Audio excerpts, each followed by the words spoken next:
Bagaimana kabar saudara hari ini? Luar biasa ya. Berapa banyak yang ngerasa kayak saya waktunya cepat sekali ya saudaraku. Tahu-tahu kemarin kayaknya masih tahun baruan gitu kan. Ini sudah bulan Februari. Cepat sekali. Dan bersamaan saudaraku, gereja kita seperti biasa ya saudara. Di bulan yang baru kita masuk ke dalam seri firman Tuhan yang baru juga. Bulan ini saudaraku kita akan masuk satu seri firman Tuhan yang berjudul Berkat Pasti di Keadaan yang Tidak Pasti. Oh, saya nggak dengar kata amin dari tempat ini. Berkat pasti di keadaan yang tidak pasti. Bolehkah saya memulai dengan mengatakan ini? Kita punya Tuhan yang pasti. Sepakat ya saudaraku? Ada sebagian bilang amin, tapi aminnya gini. Apa mungkin ya pastor? Amin karena nggak bisa disangkal kan? Masa mau disangkal kita punya Tuhan yang pasti? Nggak bisa disangkal. Tapi seringkali keadaan yang kita lihat di depan mata kita kadang berbeda. Apakah mungkin pastor? Tuhan yang pasti tapi di tengah keadaan yang seperti ini. Kan gitu saudaraku. Boleh nggak saudara kalau saya mengatakan saya sadar sesadar-sadarnya bahwa ya keadaan yang ada sampai dengan detik hari ini ya saudaraku ya. Sejak dari zaman pandemi kemarin, ya kan, berjalan krisis, berjalan ini kita masuk tahun politik kan gitu. Dan saya sadar saudaraku yang namanya ketidakpastian itu akan menyebabkan confusion, kebingungan. Dan juga rasa takut kan, gitu. Itu sebabnya justru firman Tuhan mengingatkan kepada setiap kita, ada kepastian di dalam Tuhan. Ada kepastian di dalam Tuhan. Bukankah justru luar biasa diizinkan melihat Tuhan mengerjakan keajaibannya di tengah semua ketidakpastian? Oh, yang sepakat aminnya yang paling keras. Pastor, kalau gitu apa yang harus saya lakukan? Boleh nggak saudara? Di tengah semuanya yang seolah-olah malah yang saudara lihat di depan mata saudara berbeda. Yuk kita komit tetap berjalan di jalannya Tuhan. Sepakat ya? Sepakat bukan hanya berjalan di jalannya Tuhan, pegang perjanjiannya Tuhan. Bahkan sepakat. Beberapa minggu yang lalu kita baru aja belajar yang namanya Adam dan Hawa ketika masih 2 orang langsung dikasih visi multiplikasi loh. Baru 2 orang loh Pak, langsung dikasih visinya apa? Penuhi bumi. Lah padahal jujur sekarang ini sampai dengan detik hari ini 8 miliar aja bumi belum penuh tuh Bapak Ibu. Berarti di zaman itu mereka masih 2, visinya sudah miliaran. Buat sebagian dari saudara yang saudara selalu berkata, apa bisa ya pastor? Mana mungkin pastor? Boleh gak saudara memahami pola pikirnya Tuhan? Unlike you, unlike us. Tidak seperti kita. Saudara harus tahu Tuhan itu roh. Yang namanya roh tidak mengenal past, present, future. Dia itu alfa, omega. Dia awal, dia akhir. Pada saat dia berdiri, dia itu sudah mengetahui keseluruhannya. Beda dengan kita, seringkali yang kita lihat itu present. We are unable to see the future. Ketika berbicara dengan Tuhan, yang ngomong sudah sampai ke ujung sana, kita ngomong gini, apa bisa ya? Saudara bisa nangkep yang saya maksudkan? Nah, doa saya, instead saudara ngomong, kayaknya enggak bisa pastor. Udah deh, lepas. Tapi saudara berani belajar berkata, aku percaya dulu. Tangkap dulu. Because you do not see it yet, but he see it through. He is Alpha at the same time he is Omega. Apa yang bagi saudara-saudara lihat mustahil, nggak bisa, keadaan berkata berbeda. But he already sees it. Dan saya percaya dia nggak salah pilih saudara. Instead of kita ngomong, nggak bisa pastor. Orang kayak saya apa bisa? Kita belajar ngomong sama dia, Tuhan, secara manusia aku enggak bisa, tapi aku mau bersepakat dengan Engkau. Ketika saudara bersepakat, saudara mulai ngomong, aku mau belajar ngelihat bukan yang aku lihat, tapi yang Tuhan lihat. That is faith. Karena saudara nggak ada landasan, tahu apa? Buktinya apa? Faith is the proof. Ibrani 11. Iman adalah bukti. Itu yang jadi masalah. Manusia selalu akan menggambarkannya dengan 5 panca indera. Apa yang kita tidak lihat, kita tidak dengar, kita tidak rasakan, itu tidak ada. Seringkali kan begitu. Tapi iman, belajar, percaya, yang Tuhan katakan, yang Tuhan janjikan, yang Tuhan lihat. Kita belajar melihat dari kacamatanya Tuhan. Yang sepakat katakan amin yang lebih keras lagi. Boleh ya, Bapak Ibu, boleh ya. Kita belajar ya. Nah, saudaraku, kita berbicara tentang kita punya kepastian di dalam Tuhan. Kenapa saya katakan bahwa kita bisa menemukan kepastian di dalam Tuhan? Harus ada alasannya dong. Alasan yang pertama simple. Ya, sesederhana Tuhan kita memang pasti. Yesaya 54 ayat 10 yuk kita lihat. Biar gunung-gunung beranjak dan bukit-bukit bergoyang, tetapi kasih setiaku tidak akan beranjak padamu dan perjanjian damaiku tidak akan bergoyang. Firman Tuhan yang mengasihani engkau. Kadang kita menganggap gunung dan bukit ini sebagai masalah ya, saudara, seringkali ya di dalam Alkitab ketika berbicara tentang gunung apa itu kita selalu mengartikan sebagai bukit. Tetapi boleh nggak saya ajak saudara melihat apa sih makna dari gunung dan bukit di dalam bacaan ini? Gunung dan bukit adalah satu entity yang steady, dia firm. Secara manusia dia nggak bisa digoncang. Saudara pernah lihat gunung berpindah kan nggak gitu saudaraku? Secara manusia yang namanya gunung adalah satu entity yang sudah firm. Dia sudah ada, sudah lama saudaraku dan gak segampang itu dia bergoncang. Tapi firman Tuhan ini ngomong, sekalipun gunung yang secara manusia gak bisa bergoncang, gak bisa beranjak. Sekalipun itu pun bergoncang dan itu pun beranjak, kasih setiaku tinggal tetap. Perjanjianku tetap, tidak akan bergoncang. Saudara pernah dengar lagu itu gak ya? Biar langit akan biar bulan tak bercahaya lagi, biar langit akan bergoncang, matahari tak bersinar lagi. Gimana? Tetapi Tuhan, terima kasih media, tak pernah ingkar janji. Semua yang difirmankannya apa? Boleh kita beri tepuk tangan yang paling meriah. Kita punya Tuhan yang memang pasti. Artinya di dalam Tuhan ada assurance. Ada kepastian, saudaraku. Nah, di dalam kehidupan ini ya saudaraku, kita mengenal 2 faktor.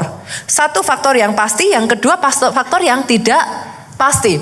Faktor yang tidak pasti itu apa aja, Pastor? Saudara lihat kiri kanan depan belakang, itu faktor yang tidak pasti, saudaraku. Manusia.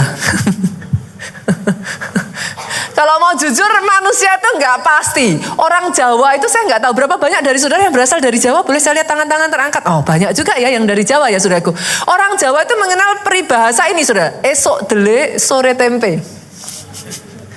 Pagi kedelai, sore sudah jadi tempe. Artinya apa, saudara? Perkataan manusia ini pagi A, sore sudah berubah jadi B. Masih ingat zamannya Yesus? Orang yang sama yang mengatakan Hosana bagi anak domba, besoknya sudah ngomong salibkan dia. Itulah manusia, saudaraku. Manusia adalah faktor yang tidak pasti. Oke, apalagi faktor yang nggak pasti, saudara? Bolehkah saya mengatakan kekayaan juga faktor yang tidak pasti? Ada ayatnya nggak, Pastor? Ada loh. Yuk kita lihat ya. Kita lihat yuk, kita buka 1 Timotius 6 ayatnya yang ke-17 ngomong gini. Peringatkanlah kepada orang-orang kaya di dunia ini agar mereka jangan tinggi hati. Dan jangan berharap, lihat ini saudaraku, pada sesuatu yang tak tentu seperti, berarti di dalam Alkitab menyebut kekayaan sebagai sesuatu yang sifatnya tidak tentu. Beberapa waktu yang lalu saya pernah membaca, saudaraku, bahkan sampai masuk di Detik, saudara, seorang juragan kripto. Mungkin pernah dengar ya, FTX ya, saudaraku, Sam Bankman. Kekayaannya itu mencapai 16 miliar, saudara. Setara dengan 247 triliun rupiah. Besar nggak, saudaraku? Besar ya. Bahkan katanya kekayaannya itu yang tertinggi pernah mencapai 26 miliar US dollar. Kalau 16 tadi 247, kalau 26 ya kira-kira aja separuh tambah separuhnya lagi 400 triliun lah, saudara. Menurut saudara 400 triliun cukup nggak 7 generasi, saudara? Cukup ya. Sebagian dari saudara lihat saya, itu nolnya berapa ya, Pastor? Tapi tahukah saudara hari ini orang yang sama kekayaannya zero. Ada di dalam tahanan rumah, saudaraku. Zaman dulu, saudara, kita baca di dalam Alkitab, masih ingat kisahnya Ayub? The richest man ever lived on earth at that time. Orang terkaya pada saat itu. Dalam waktu sekejap loh, saudara. Habis. Kalau dulu itu terjadi dan zaman sekarang pun itu masih terjadi, tidak ada jaminan itu tidak terjadi lagi, saudara. Make sense ya, saudara? Pastor, poinnya Pastor apa? Gini, saudara, simple. Kalau saudara berpegangan pada sesuatu faktor yang sifatnya tidak menentu atau tidak pasti,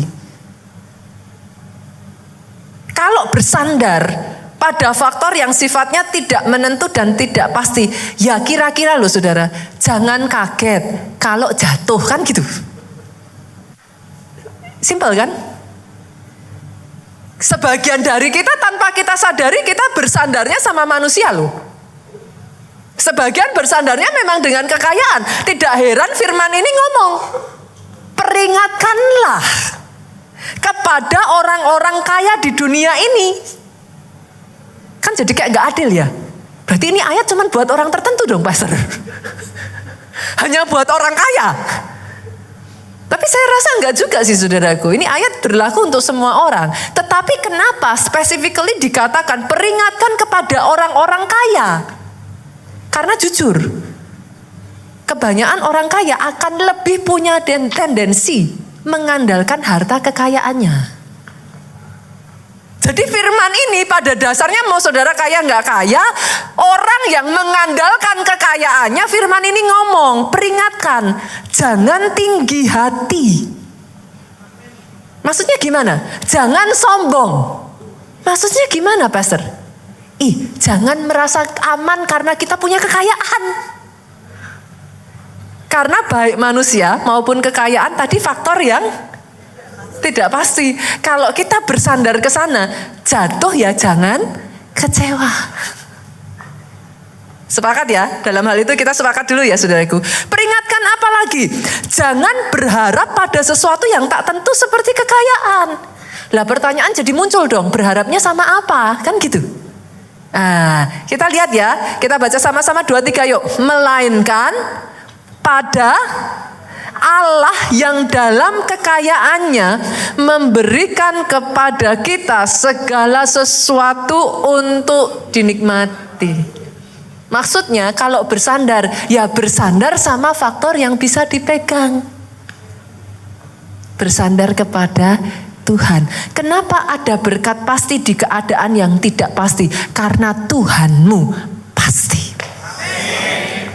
Itu yang pertama ya, saudara. Kita sepakat. Maju lagi boleh? Boleh ya, maju lagi ya. Kenapa ada berkat pasti di tengah keadaan yang tidak pasti? Bukan hanya karena kita punya Tuhan yang pasti, tetapi firman yang kita pegang, saudaraku, Jangan salah, firman Alkitab ini bukan hanya sekedar buku dongeng. Maksudnya gimana, Pastor? Firman yang saudara dan saya baca, dia bukan buku sejarah. Loh, kalau dia buku sejarah, artinya dari Kejadian sampai Wahyu itu harusnya runut waktunya. Tapi kalau saudara pelajari, enggak Pak. Kejadian sampai Wahyu itu enggak runut loh waktunya. Alkitab saudara bukan buku sejarah. Terus Alkitab saudara buku apa? Sebenarnya kita tahu tapi enggak tahu loh saudara. Saudara kalau nyebut Alkitab itu apa? Perjanjian Lama dan Perjanjian Baru. Kitab saudara ini dia buku perjanjian. Dia akte, dokumen perjanjian. Dan yang namanya perjanjian, saudaraku, dua belah pihak. Yang namanya perjanjian, saudara lakukan bagian saudara, pihak kedua akan melakukan bagiannya. Sepakat dulu? Nah, di sini saya lihat ada notaris nih. Ada ini juga nih. Nah, ada orang-orang hukum. Yang namanya perjanjian gak ada sepihak. Mana, gak bisa saudaraku. Perjanjian itu simple. You do your part. The second party, pihak kedua, harus melakukan bagiannya. Itulah perjanjian. Pastor, mana yang ada mengatakan seperti itu? Coba yuk kita baca yuk saudaraku. Mazmur 119 ayat 1 sampai 2. Itu sebabnya saudaraku, boleh gak sih saya minta saudara, kalau saudara baca Alkitab, beli juga Alkitab bahasa Inggris ya. Jangan hanya bahasa Indonesia. Zaman sekarang gak perlu beli. Itu tinggal download saudaraku. Kenapa? Karena Alkitab kita ini aslinya adalah turunan saudaraku. Bahasa aslinya itu kalau perjanjian lama Ibrani, perjanjian baru Yunani. Lah kecuali saudara bisa bahasa Ibrani dan Yunani ya puji Tuhan. Saudara langsung beli aja gitu kan. Yang asli, benar-benar bahasa aslinya. Tapi kan kebanyakan dari kita, coba saya tanya, adakah di sini yang bisa bahasa Ibrani dan Yunani? Angkat tangan. Ya kan kira-kira kan enggak lah saudara. Ya yang mendekati aja. Turunan berikutnya adalah bahasa Inggris. Kebanyakan saudaraku terjemahannya kadangkala masih berbeda. Ketika saudara baca dalam bahasa Inggris, saudara akan mengerti lebih jelas. Yuk kita lihat yuk. Mazmur 119 ayat 1 sampai 2. Berbahagialah orang-orang yang hidup tidak bercela, yang hidup menurut Taurat Tuhan. Nah, kata Taurat Tuhan ini saudara, dalam bahasa Inggrisnya adalah the laws of the Lord. Hukumnya Tuhan. Oke ya, garis bawahi dulu ya, kita dapat kata hukum. Oke, kita kantongi dulu, kita masuk, kita lanjut berikutnya. Ayat yang kedua. Berbahagialah orang-orang yang memegang peringatan-peringatannya, yang mencari Dia dengan segenap hati. Kata peringatan-peringatannya dalam bahasa Inggrisnya adalah His rules. Aturan-aturannya Tuhan. Jadi dari sini kita sudah dapat apa tadi? Hukum. Kita dapat aturan, kita dapat ketetapan. Oke ya, ini mengacu pada apa saudara? Buku Alkitab yang saudara baca itu pada dasarnya adalah perjanjian. Di dalamnya Pak, karena dia perjanjian, ada ayat, ada pasal, ada klausul-klausulnya. Yang simple, saudara lakukan bagian saudara, maka Tuhan akan melakukan bagiannya. Kenapa pastor? Pastor cerewet terus disuruh baca. Karena jujur saudaraku, banyak masalah terjadi, saudara juga sama ngalami. Berapa banyak di sini juga punya perjanjian. Saudara di sini punya polis asuransi kan? Pertanyaan saya, dibaca enggak? Loh kan cuma sesederhana itu toh sebenarnya. Dibaca enggak? Banyak orang cerita sama saya, itu bohongan. Ketika diklaim enggak keluar. Saudara marah kan? Saudara marah sama petugas asuransinya. Kenapa enggak keluar? Nah seringkali nanti petugasnya akan ngomong, nih ada klausul gini nih. Nah saudara ngomong, kok enggak dijelaskan dari awal? Nah banyak yang ngalami gitu enggak? Nah, terus dijawabnya apa? Dia juga pinter saudara, dia jawabnya, kok nggak dibaca? Loh kan itu yang terjadi. Itu sebabnya, ya ampun pastor kok cerewet banget. Ya, baca. Jangan salahin Tuhan terus mana. Lah saudara sudah ngelakuin belum bagian saudara?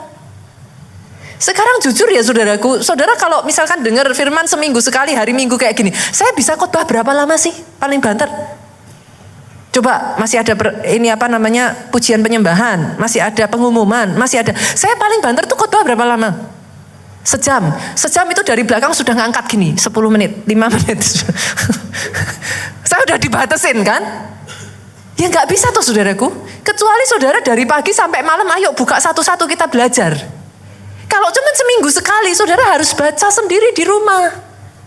Sama kan saudara kalau belajar di sekolah kan juga begitu toh? Ada PR toh, harus dikerjakan di rumah toh. Kalau nggak dikerjakan, besok ulangan jangan salahkan guru. Simpel toh sebenarnya, tapi masalahnya kan banyak kita nggak baca. Saya lanjut lagi boleh? Menarik ya, lanjut lagi ya. Oke, perjanjian Tuhan dengan perjanjian manusia itu beda. Bedanya apa? Kalau saudara membuat perjanjian dengan manusia, ada faktor ketidakpastian. Tadi kan kita sudah manusia, kekayaan itu tidak pasti. Loh, pastor, kalau kita sudah bikin perjanjian, harusnya pasti dong. Coba saudara baca dulu. Tuh saudara asuransi mobil, nanti bawahnya ada tulisan force majeure. Apa itu force majeure? Apa? Nah, force majeure adalah keadaan yang tidak terduga. Seperti perang, seperti bencana alam. Kalau itu terjadi, pihak asuransi berhak tidak menukar. Nah, senggol lagi kiri kanan, dibaca enggak? Kalau kita membuat perjanjian dengan manusia ya saudaraku, jujur itu serba enggak pasti kok saudara. Beda dengan Tuhan. Kalau saudara bikin perjanjian dengan Tuhan, sesederhana, you do your part, I will do my part. Nah, balik-balik lagi ketidakpastiannya itu baliknya kepada manusianya tadi, saudaraku. Lah dibaca enggak? Sesederhananya itu saja, saudara. Sebenarnya. Sama, saudaraku, sama halnya, saudara. Kalau tadi kita berbicara tentang berkat pasti di keadaan tidak pasti.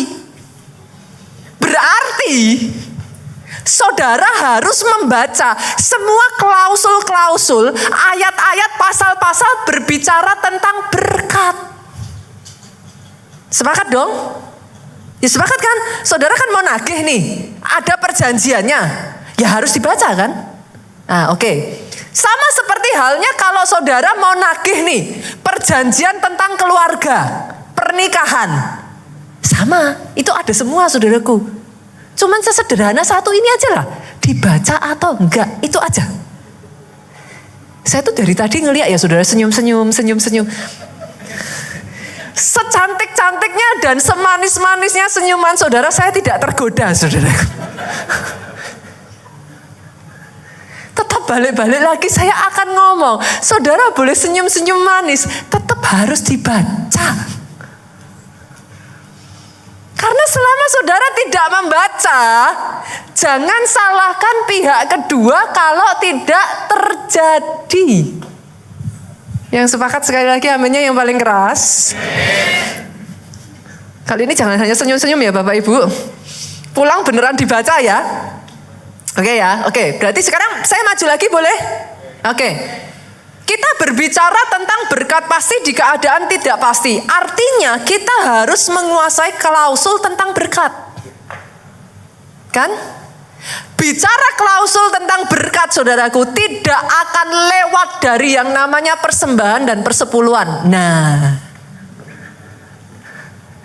saya pengen tahu nih, senggol kiri kanan masih bisa senyum nggak Pak?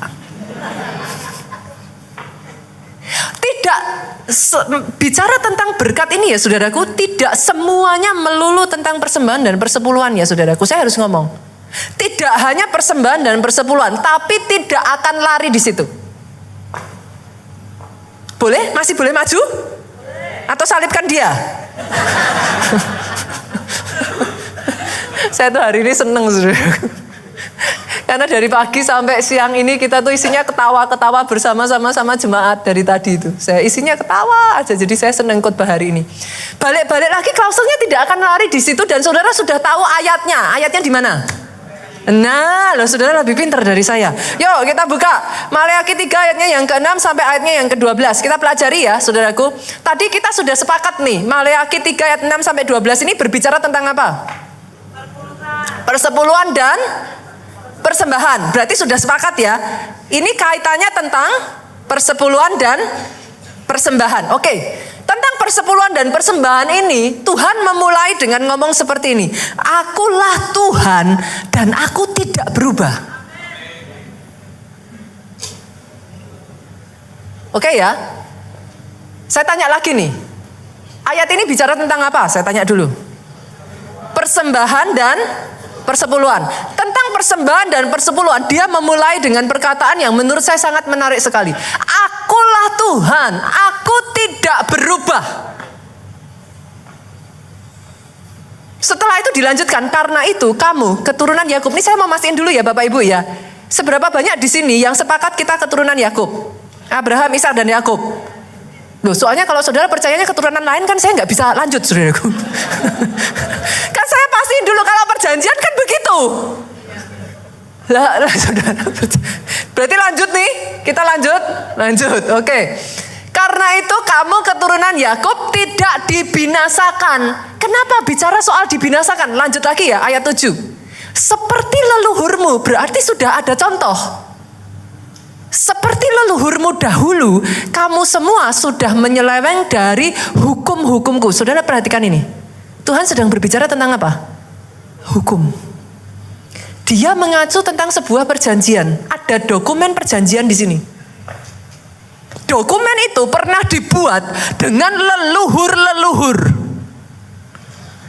Tapi di zaman ketika Maleakhi ini hidup, dokumen itu ditabrak.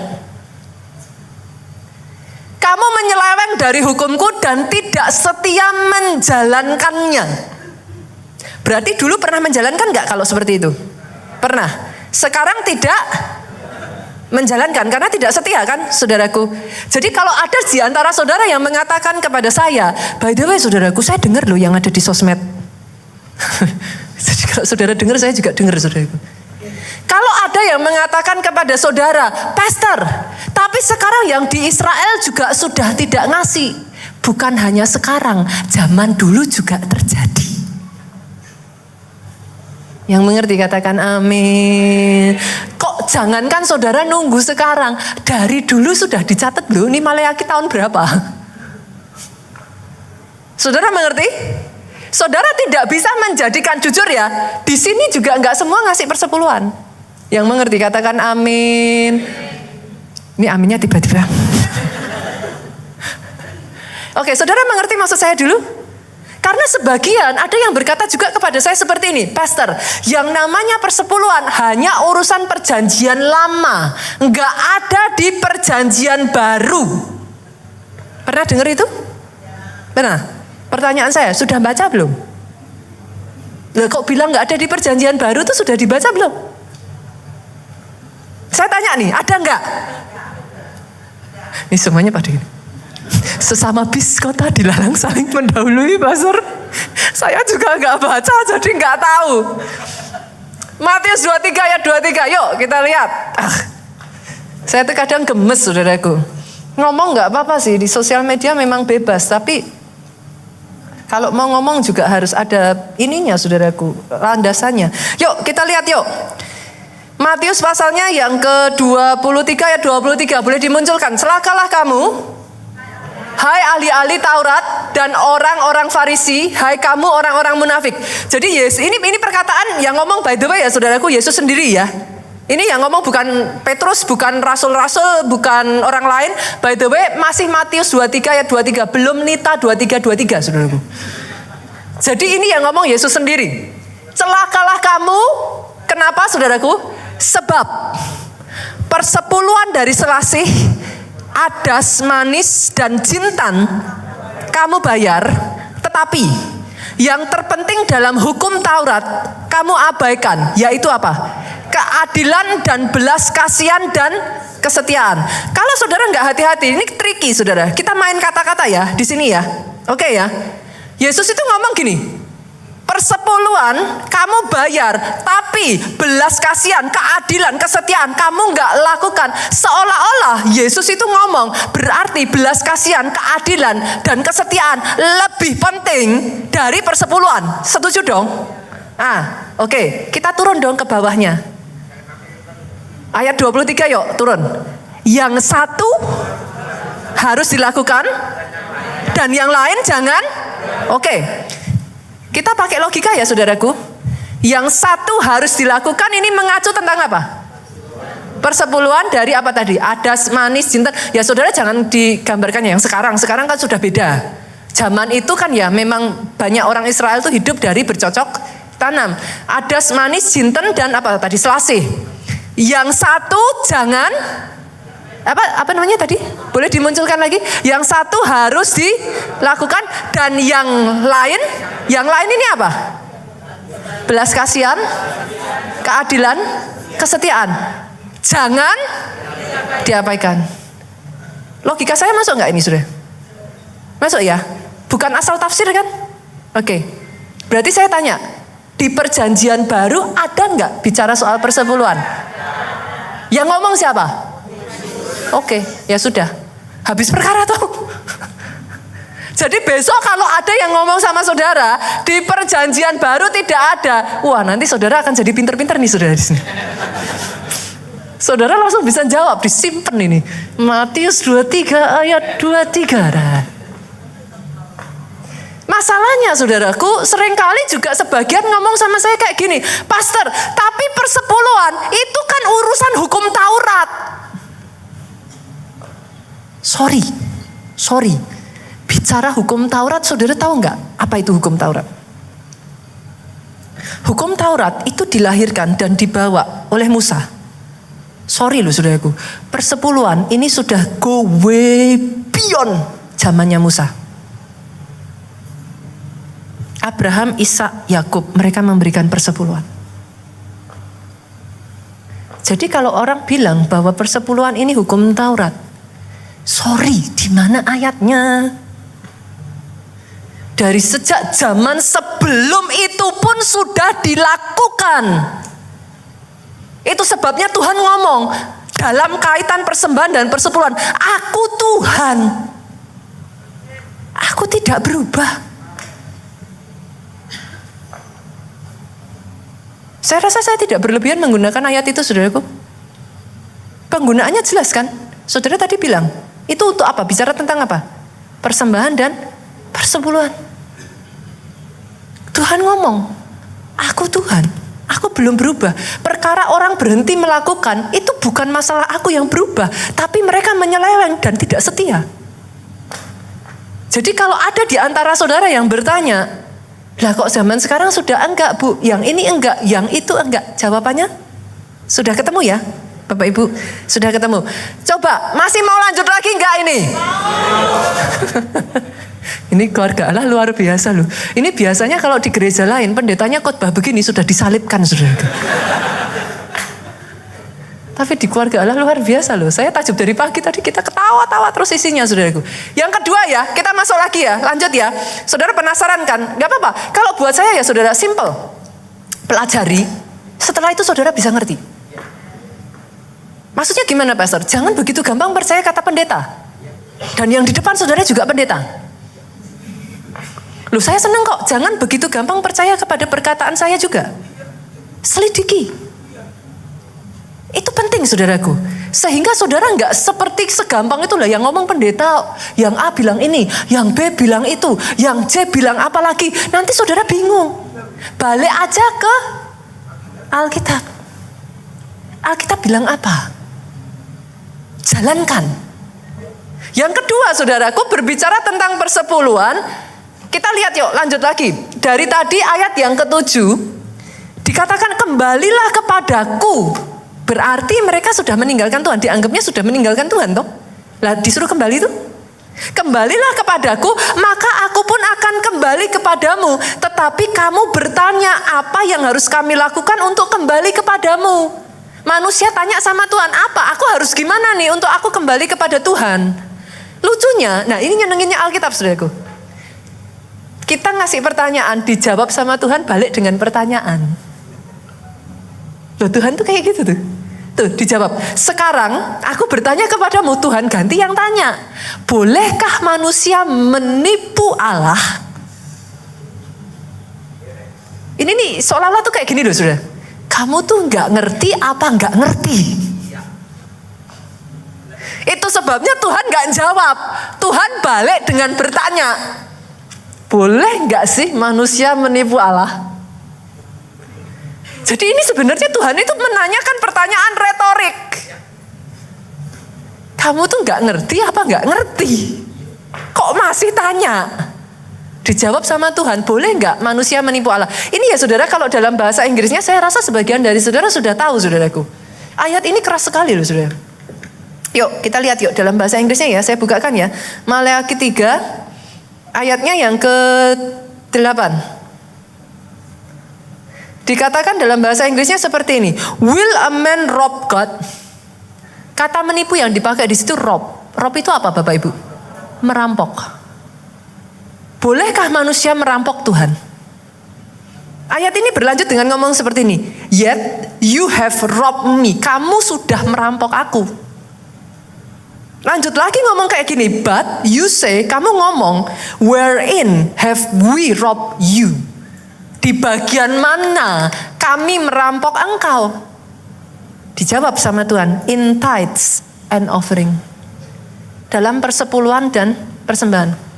Saya nggak akan bicara soal rampok-merampok dulu ya saudaraku. Tak simpen di belakang aja ya nanti ya. Nanti saya akan jelaskan kepada saudara. Tapi intinya sederhananya kayak gini saudaraku.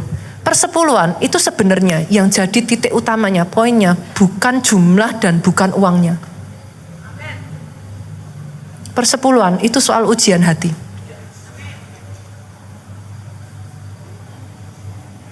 Kita punya Tuhan itu adalah Tuhan yang suka menguji hati manusia. Sejak dari zaman dulu loh saudara. Saudara temukan itu sejak dari zamannya Adam dan Hawa. Tuhan itu sudah menguji manusia. Maksudnya gimana Pastor? Kok Tuhan menguji Adam? Ya gimana nggak menguji? Tuhan ngomongnya gini, semua boleh kamu makan, kecuali yang itu. Itu kan kalau saudara ngomong anak kecil, saudara tuh tahu pasti tuh. Coba saudara panggil satu anak kecil nih ya. Saudara ngomong, semua boleh kamu makan. Tak jamin loh saudara. Itu anak buang yang lain. Terus lihat. Saudara ngerti yang saya maksudkan? Dari dulu Tuhan itu Tuhan yang menguji hati. Bu ya enggak usah kayak gitu toh. Kan loh sebenarnya itu kan kalau dipikir-pikir kan itu gimana? Saudara tahu kok, saudara yang punya anak tahu yang saya katakan. Itu saudara, itu jelas-jelas lah. Dari itu turun lagi ya saudara, Adam Hawa turun lagi, Abraham. Gimana nggak menguji hati? Ayo bawa Ishak, persembahkan. Coba, poinnya itu bukan masalah Ishak mati, bukan Ishak dikasih, tapi Tuhan pengen nguji hatinya Abraham itu taat nggak? Perkara setelah itu Tuhan kembalikan kok Ishak kepada Abraham. Sudah ditangkap nggak poinnya dulu? Tapi itu urusan ujian hati. Jalan lagi, masih ingat nggak kisah janda Sarfat dengan Elia? Itu kan nyebelin tuh saudara. Udah ngerti loh, Elia tuh udah ngerti. Ini janda sebentar lagi mau mati, nggak punya apa-apa. Elia ngomong apa? Buatkan bagiku roti bundar kecil. Lah itu kan nyebelin loh. Tapi actually that's not the point. Kamu taat nggak? Persepuluhan ya saudaraku, itu berbicaranya ketaatan. Sampai di satu titik ya, Tuhan itu ngomong, kamu tuh ngerti apa gak ngerti? Kalau kamu sudah ngerti masih tanya, intinya mau taat atau enggak? Kan simple. Teman-teman yang tidak setuju dengan persepuluhan, saya berbesar hati kok saudaraku. Teman-teman yang menyerang persepuluhan, saya berbesar hati. Teman-teman yang antipati terhadap persepuluhan, saya berbesar hati. Intinya ngomongnya fair aja lah. Rela atau enggak rela? Kalau enggak rela, enggak usah cari alasan lain. Titik. Loh, back to the point kan? Fair enough enggak? Enggak perlu saudara ngomong, loh jangankan persepuluhan, keseluruhan hidup kita aja kita berikan kepada Tuhan. Betul. Tapi poin hukum persepuluhan ini tetap tertulis. Kalau saudara nggak lakukan, klausul itu batal. That's the point. Make sense nggak sampai di sini sudah? Make sense ya? By the way, saya kasih saudara jaminan yang membuat saudara bisa tersenyum. Apa pastor? Di gereja keluarga Allah, sorry saudaraku, gembala sidang saudara, saya, Pak Jo, Pak Obaja saudaraku, tidak pernah ngecek siapa yang ngasih persepuluhan, siapa yang enggak. Lihat kiri kanan, senyum dulu. Saya tuh enggak punya absensi saudaraku. Oh ini ngasih cek, enggak ngasih tetot gitu, enggak ada saudara. Saya enggak tahu siapa ngasih, siapa enggak ngasih, saya enggak ngerti. Yang kedua, saya kasih jaminan yang bisa membuat saudara tersenyum. Saudaraku, di gereja kita tidak ada paksaan memberi persepuluhan. Saudara yang sudah berjemaat di sini lebih dari 10 tahun pernah saya teleponin, halo, sudah kasih belum persepuluhan? Enggak ada ceritanya, saudaraku. Saudara yang sudah, ini saya tahu nih ada orang-orang yang sudah di gereja keluarga Allah lebih dari 10 tahun di sini. Gak ada seumur hidup sudah dalam nama Yesus. Kenapa? Karena gembala sidang saudara percaya urusan persepuluhan itu urusan sakral antara saudara dengan Tuhan. Gak ada yang boleh memaksa. Itu urusanmu dengan Tuhanmu. Kenapa? Kau lakukan pun kalau kau tidak tahu kebenarannya sia-sia. Jadi urusan persepuluhan gak ada paksa-paksaan saudaraku. Dan by the way, ada kabar baik lagi saudara. Ini soalnya banyak yang tanya, lah persepuluhan kan masuk ke kantongnya pendetanya tuh pastor. Ini pastornya kok terbuka sekali ya. Nah fair aja tuh saudaraku. Gak usah sungkan tanya begitu, saya jawab saudara, enggak. Yes, di gereja kita saudaraku, pendeta full timer hamba Tuhan itu mendapat salary dari gereja, betul. Tapi persepuluhan saudara nggak masuk kantong pendeta. Jaminannya apa, pastor? Loh, lah gereja kita ini under GBI loh, saudara. Saudara bisa kok baca aja di Google tuh peraturan GBI apa? Lihat aja. Kalau sampai gereja kita tidak mematuhi peraturan GBI, ya kita nggak jadi GBI lagi, saudaraku. Saya juga akan dikasih surat cinta, saudara. Yang mengerti katakan amin. Persepuluhan saudara nggak masuk kantongnya pendeta. Terus persepuluhannya buat apa, pastor? Nah ini poin yang ketiga. Kenapa Tuhan membuat satu sistem persepuluhan ini, saudaraku? Ini adalah satu sistem. Yuk kita lanjut yuk ayat berikutnya. Maleakhi 3 ayatnya yang ke-9. Kita lanjut. Kenapa sistem ini dibuat oleh Tuhan? Seluruh bangsa menipu aku, maka kamu semua kena kutuk. Ayat 10. Bawalah sepersepuluhanmu seluruhnya ke rumahku supaya ada makanan berlimpah di sana. Persepuluhan adalah sistem yang dibuat Tuhan supaya misi kerajaan Allah bisa berjalan. Jangankan gereja loh saudaraku, terorisme aja butuh dana loh. Loh ini langsung ya, saya kasih yang ini kan langsung ekstrim kan. Loh, kalau terorisme tidak didanai, nggak bisa berkembang kok. Sama. Kerajaan Allah, misi kerajaan Allah tidak didanai, nggak bisa berkembang. Kenapa persepuluhan dikatakan masuk ke rumahku? Simple, itu bukan masuk ke kantongnya pendeta. Kalau itu masuk ke kantong pendeta, nggak ada gedung ini, saudaraku. Saudara bisa hitung. Nggak ada peak.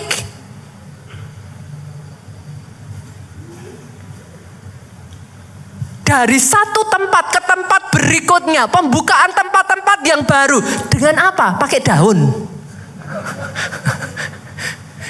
Seneng ya, dari tadi kita ketawa-tawa terus.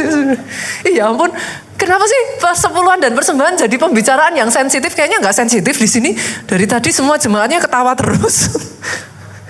Kan? Ya, karena sebenarnya itu adalah sebuah kebenaran. Tidak ada paksaan di situ. Sesederhana saudara rela apa tidak rela, saudara urusan sama Tuhan. Tapi saya sebagai seorang hamba Tuhan menjelaskan kepada saudara seperti apa sih di dalam firman Tuhan, supaya saudara bisa memahami. By the way ya saudaraku, di gereja kita nggak Januari, Februari, Maret, April, Mei sampai Desember bicara persepuluhan kan? Januari beda tema, Februari beda tema, Maret beda tema. Tapi kenapa yang diprotes cuman yang bagian persepuluhan? Saudara yang Januari amin tuh kemarin, aminnya kenceng. Nanti Februari apa, Maret, April, Mei, aminnya kenceng. Tapi giliran yang ini langsung. Nah, saudara bisa melihat di sini? Boleh ya, fair ya, be fair ya dalam hal ini ya. Berarti pastor, kalau seperti itu, cara saya memberikan persepuluhan bagaimana? Ayat ini ngomong apa saudaraku? Bawalah sepersepuluhanmu seluruhnya ke rumahku. Nah, rumahnya Tuhan tuh di mana? Saya tanya. Gereja. Oke. Pastor, boleh nggak saya ngasih persepuluhan ke yatim piatu dan orang miskin? Sering ditanya toh? Sering ditanya. Makanya saya sampaikan, boleh nggak? Sorry. Kalau saudara baca ayat ini boleh nggak? Saudara yang jawab loh, bukan saya. Ini pendetanya cari aman. Nah ya ayatnya sudah ngomong jelas kok, ke rumahku. Berarti kan ke gereja, rumah di mana saudara makan secara rohani kan gitu toh? Loh pastor, tapi ada ayatnya tuh yang ngomong ngasih persepuluhan untuk janda miskin, untuk yatim piatu tuh boleh nggak?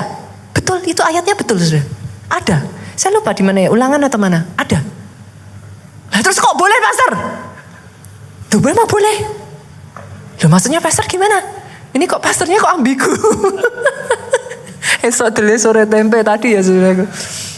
Jadi gini saudara, ini saudara harus paham dulu.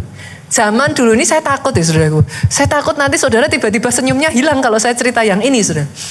Zaman dulu orang Israel tuh ngasih 3/10. Masih mau denger gak? Orang Israel itu ngasih 3/10. Persepuluhan pertama yang saudara baca di Maleaki ini, terhadap dari 1/10 dari semua yang saudara hasilkan, 10% ke rumah perbendaharaan, ke rumahku. 10% kedua itu diberikan untuk acara-acara ibadah-ibadah kayak apa sih? Hari raya, Pondok Daun, Paskah. Nah mereka itu punya hari raya itu. Itu persepuluhan kedua. Persepuluhan ketiga itu diberikan 3 tahun sekali. Itu yang saudara baca itu, kalau nggak salah di Ulangan, saya lupa persisnya ayatnya. Itu yang saudara baca, 3 tahun sekali kepada yatim piatu, janda, orang asing. Jadi kalau saudara tanya sama saya, pastor boleh nggak ngasih kepada yatim piatu, janda, orang asing? Boleh. Tapi jangan dari persepuluhan yang ini. Make sense ya saudara? Oke, sekarang saudara ngerti. Pastor, boleh nggak? Pastor, saya diberkati dengan firman-Nya pastor. Saya gereja di tempat lain, tapi saya diberkati dari pastor. Saya kasih persepuluhan sama pastor. Nggak boleh. Saya jawab, nggak boleh. Pastor beneran, nanti kalau ada yang beneran ngasih, pastor terima. Loh ada contohnya kok, beberapa kali saya nolak saudaraku. Saya ngomong kok, kalau kamu mau ngasih itu dalam persembahan, monggo silahkan. Tapi kalau persepuluhan, nggak boleh. Kenapa? Saya jadi kesalahan sama Tuhan. Perkara setelah itu dia mau kasih kemana, itu urusannya dia. Tapi saya sudah memberitahukan yang benar. Yang mengerti katakan amin. Bisa nangkep ya di sini ya saudaraku. Once again supaya apa? Nah ini, ketika saudara komit sesungguhnya pada perjanjian ini ya saudara komit di dalam misi kerajaan Allah. Saudara komit membawa penginjilan sampai ke ujung bumi. Saudara komit di dalam perluasan kerajaan Allah. Itu yang seharusnya dilakukan. Itu sebabnya di gereja kita ada momen-momen acara-acara sosial dan lain sebagainya. Dari mana, saudaraku? Karena ada jemaat yang komit. Bersama-sama memberikan persembahan untuk itu. Maka itu bisa disalurkan kepada orang-orang yang memang membutuhkan. Sampai di sini nangkep gak? Masih semangat gak? Masih bisa senyum gak? Ya masih bisa senyum ya. Yang keempat saudara, yang terakhir aja. Nanti kasihan saya. Yang terakhir, persepuluhan sebenarnya saudara. Terus pastor, sebenarnya persepuluhan itu seperti apa toh? Pola pikirnya gimana? Lihat ini ya saudaraku. Saya lanjutkan. Ujilah aku, maka kamu akan melihat, satu saudara, aku membuka pintu-pintu surga dan melimpahi kamu dengan segala yang baik. Ini klausulnya bagiannya Tuhan saudara. Jadi seperti tadi perjanjian toh, ada yang bagiannya ini, ada yang bagian pihak kedua. Satu, aku akan membuka pintu surga, melimpahi kamu dengan segala yang baik. Dua, aku tidak akan membiarkan serangga merusak hasil bumimu. Tiga, pohon-pohon anggurmu akan syarat buahnya. Syarat buahnya tuh gimana? Sama-sama berbuah. Buahnya bisa sedikit, buahnya bisa banyak. Saudara pernah makan durian nggak? Nah, pernah buka durian kelihatannya besar, dalamnya cuma sedikit. Nah, ya ini yang dimaksudkan itu. Sama-sama berbuah, syarat itu artinya buahnya itu banyak, saudaraku. Lanjut berikutnya lagi, ayat 12. Maka kamu akan dikatakan bahagia oleh semua bangsa, sebab negerimu menjadi tempat yang baik untuk didiami. Nah ini, di titik ini saya ingin balik lagi, saudaraku. Tadi rampok-merampok tadi, saudara. Jujur saya tanya dulu, menurut saudara manusia bisa merampok Tuhan nggak? Gimana caranya, orang bumi ini punyanya Tuhan kok, saudara. Saudara mau ngerampok gimana? Semua yang ada di sini ini punyanya Tuhan. Berarti literally manusia itu nggak bisa merampok Tuhan. Tapi kenapa dikatakan kamu merampok aku? Karena saudara harus tahu Tuhan itu Tuhan, the covenant God. Dia itu Tuhan atas perjanjian. Dia itu bound, terikat pada perkataannya sendiri. Kenapa dalam hal ini dia sampai marah? Karena buat Tuhan, saudara coba pahami Tuhan dari sudut pandang seorang bapak kepada anak. Lebih dari saudara, dia kepengen engkau diberkati. Tapi kenapa sampai dia ngomong, kamu ngerampok aku? Saya waktu baca ini saya nangis sudah. Karena buat saya, now I understand why. Karena buat Tuhan, ketika saudara beralih setia, saudara menyeleweng, saudara itu ngikat Tuhan, dia nggak bisa ngelakuin bagiannya dia.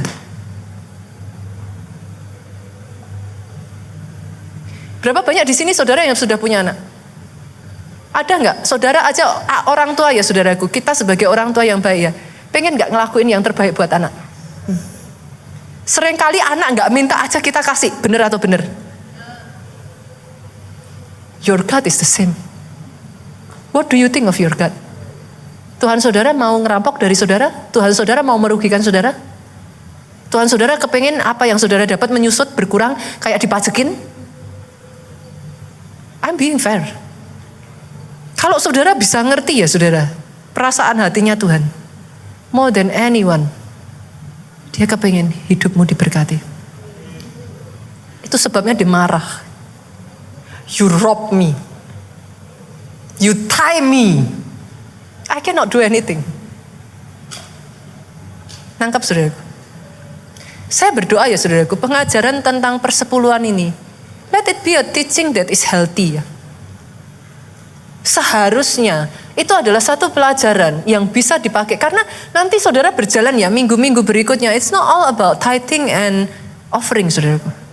Karena perjanjian berkat itu tidak melulu semata-mata tentang offering dan tithing. Tapi yes, cek di dalam Alkitab, kapan orang datang kepada Tuhan dengan tangan kosong? Cek. Makanya saya bilang dari awal, baca dan baca. Karena kalau kita tidak hati-hati ya saudaraku, He wants to do it, but He's tight. Hari ini saya berdoa ya, apa yang saya bagikan ini, hatinya Tuhan bisa nyampe kepada saudara. Dan saya berdoa sejak dari hari ini ya saudaraku. Masuk nanti ya sampai Maret, April, Mei ya. Terus pegang loh. Yuk sama-sama yuk. Kita berpegang. Perjanjiannya Tuhan kita berpegang. Pastor, nanti kalau saya punya pertanyaan boleh nggak Pastor? Boleh. DM aja di IG saya. Atau DM di IG gereja boleh saudaraku. Saya understand kok. Cuman maaf ya saudaraku, saya biasanya tidak terlalu suka balas langsung di DM. Karena apa? Sering ada orang pakai terus kemudian nanti diposting-posting tuh saudara. Padahal kadang pertanyaan demi pertanyaan itu tidak sama satu dengan yang lain. Case by case. Itu sebabnya kalau saudara mau tanya, saudara juga bisa lewat WA yang di sekretariat itu ada ya nomornya. Saudara saya lupa nomornya berapa ya? Nanti saudara bisa cek deh, saudara bisa tanya di sana. Case by case saudara bisa tanya. Dan saran saya ya saudara, selidiki sendiri. Baca Alkitab saudara, yang benar tuh sebenarnya gimana tuh? Baca Alkitab saudara, apakah yang saya ajarkan ini hanya asal-asalan dari pendeta ngomong? Atau saudara nanti cek satu demi satu. Kalau saudara keluar dengan pertanyaan-pertanyaan, tanyakan, it's okay. We are more than happy to accept your question gitu. Oke, sampai di sini masih bersuka cita? Boleh sekali lagi kita kasih tepuk tangan yang paling meriah buat Yesus Tuhan kita. Bangkit berdiri yuk saudaraku.